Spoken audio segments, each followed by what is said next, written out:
Ваш старый знайомый, мистер Вожик. Історія Білорусі у репі. Частка перша, каменний век.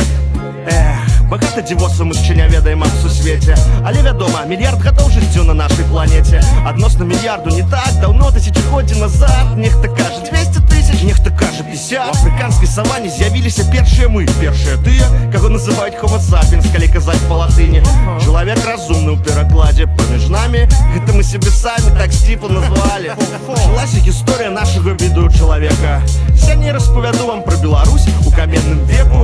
Дарогаў тады не было, з Афрыкі долго ходите. Таму сапиенсы до нас дайшлі толькі ў верхнім палеаліце. Гэта было больш за 30 гадоў, верагодна. Да, і тут было дуже холодно. Не так як зараз, холодны лістапад, сакавік. На палове тэрыторыі панаваў ледавік. Тады жыццё было не цукар, жыць было значыць змагацца. Але праз ледавік праслаў курорт, і ў сёння ёсць дзе купацца. Людзей было яшчэ дуже мала, сяліліся на поўдні. Дарэчы, заўважым, яны былі чорныя. Удзіць рыбу яшчэ не ўмелі, мала што расло тады там. Таму ежу давала паляванне на мамантаў. Калі сапіенсы прыйшлі, там жылі ўжо дзеўкі ды мальцы. Чалавекі умелыя, неандертальцы. Суворыя, пахмурныя, колерам скуры белыя. Невысокія, шырокія, такія квадрачэлы. Як так адбылося, насамрэч, вядома мала. Але пасля прыходу сапіенсаў іх хутка не стала. Хтось кажа генацыд, хто б там дакладна ведаў. Але ў кожным з нас 2 соткі неандертальскіх генаў. Таму можна сказаць без ваганняў, Беларусь ужо тады гэта было пра каханне. Прылады працы рабілі з каменняў, безумоўна. Гэта тыя часы, што ў фільме пра Флінстоўну. Але Флінстоўны гучыць не па-наску. Карацей гаворачы, гэта ж продкі беларусаў. Таму Флінстановічы жыў кожны добра, калі 30 гадоў без рухаў. Флінстановічы не верылі ў багоў, верылі ў духаў.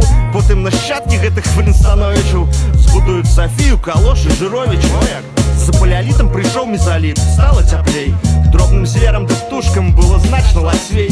На дворе, як у тропіках, расінаў багата ўжо тама. Вялізныя звері зыходзяць, rest in peace, мамант. Вынаходзяць леску і кручкі, лук і стрэлы. Збіральніцтва квітнее, ежы ашалела. Засяляецца ўжо і падзвіне, насельніцтва буйнее. Людзі жывуць ля рэк і азёр, колер скуры бялее. Спытаеце земляробства ўжо калі там? Увага, мезаліт змяняецца неалітам, новым каменным векам, і мы прагматычна рэвалюцыю ў гаспадарцы празвалі неалітычнай. Але пакуль другія прыручалі жывёл, расцілі хлебы, у нас з ежай зэбаў гэтым не было патрэбы.